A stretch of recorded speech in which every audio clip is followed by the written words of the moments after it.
这个女孩满身血迹的来到警局自首，亲口承认她杀害了自己的父亲。原本毒贩光天化日逃脱，就令局长苦恼不已。现在又冒出一个少女吸毒弑父的案件，遇害的还是一名前任警察，局长更加烦闷，该如何对上级交差？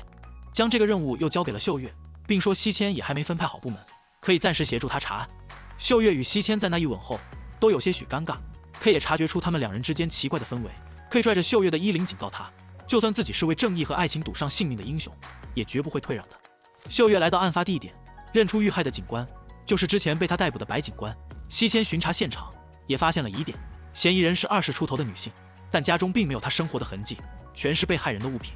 审讯时，警方在英珠的血液中查出了违禁药品。西迁询问药品的来源，英珠神情呆滞，只有一句什么都不记得了。吴巡警说，之前英珠的班主任曾举报她遭受过虐待，猜测这可能就是杀人动机。秀月想起之前英珠主动将父亲藏起来的账本交给他，希望父亲再也不能回家了。吴巡警疑惑他已经成年，为什么不逃走？感同身受的秀月明白他应该尝试过逃跑，才意识到自己没有其他地方可以去。秀月让两人尽快查出他的移动路径和通讯明细，确认药品的来源。秀月找到男律师，希望可以帮助英珠。西迁也带着同样的想法来到这里，与秀月撞个正着。西迁知道秀月现在一定很自责，秀月很懊悔自己当时没有深入调查，没有看出他的恳切，明明拜托他不要再让父亲回家，他却反倒将他送了回去，才导致事情变成这样。少女杀害了亲生父亲，面对律师的帮助，却只有一句今天是几号，之后便打碎玻璃割腕自尽，幸得发现及时才保住了性命。吴巡警在英珠的电脑里发现了他拍下的作案过程的视频，他坐在镜头前说都结束了，终于可以睁开眼睛了，问接下来要做什么呢？秀月将视频带给心理医生，医生说这是一种情感操控，找缺爱或者遭受虐待的人，因为这种人好把控，在他们形成依赖后，就会将对方想完成的事当作自己想完成的事，也不会在乎对错。秀月找到英珠的班主任，想找出他依赖的人。班主任记起他有一次和佳音一起离家出走了，秀月与 K 一同来到佳音家，一群精神小妹小伙聚在一起， K 让秀月在门口等候，交给他来处理。暴打过后，几人都配合了许多，得知了英珠经常去见申医生。在善确认了监控，那时英珠见的人正是申医生。西迁查出英珠自杀前也曾见过申医生，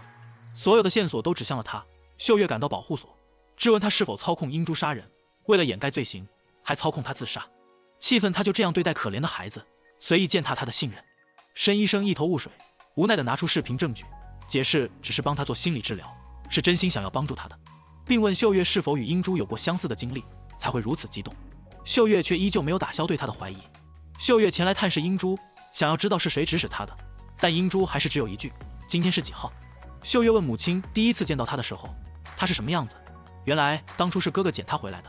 那时他满身伤痕血迹惨不忍睹，母亲却阻止哥哥继续说下去，似乎知道些内情。秀月来到以前的家，痛苦的记忆不断浮现，还看到了年幼的自己。秀月追上去来到走廊，看着镜头的1002房间，正要打开时 K 突然出现阻止他，此举让秀月更加想要知道真相。打开房门后，却又再度回到了老房子。哥哥看到母亲的店铺挂了出租，找到正在打牌的母亲，以为他是赌博把钱都输光了，但母亲其实是用这笔钱赔偿了渗水的修理费。哥哥还在追问剩下的钱，母亲无奈地说他得了老年痴呆，打牌也是听说对痴呆有好处，想用剩下的钱住疗养院，叮嘱儿子不要告诉秀月，不希望给他增加负担。秀月得知了英珠逃跑的消息，立刻出动人手寻找。申医生致电秀月，猜测这是不是一种游戏。这时英珠来到这里，刺伤了申医生。秀月赶到现场，目击者来拿篮球时发现了血泊中的申医生，幸得发现的早，并没有生命危险。秀月打开电脑，定位正是他曾经的家，秀月立马赶了过去。英珠缩在角落，觉得自己看着自己都感到恶心，手中拿着小刀。秀月不明白他为什么会来到这里，英珠说他总是找不相干的地方和人，所以那个人才会生气。秀月问那个人到底是谁，英珠再次问出那个问题，今天是几号？在秀月说出10月2号的时候，英珠呆呆地说到时间了，便将小刀刺向自己的脖颈。秀月没能阻止这一切，眼睁睁看着他离世。申医生出院后，秀月找到他，认为英珠的案子真正的目标可能是他，最后发现英珠的地方是他小时候的家，好像是故意等着他在他面前死去，但他实在想不明白是怎么回事，所以来寻求医生的帮助。医生也愿意帮助他。吴巡警查到了英珠使用的暗网账号和密码，秀月登录上去，对方却说好久不见，很快会再见面的，并打出了秀月曾经的名字在西。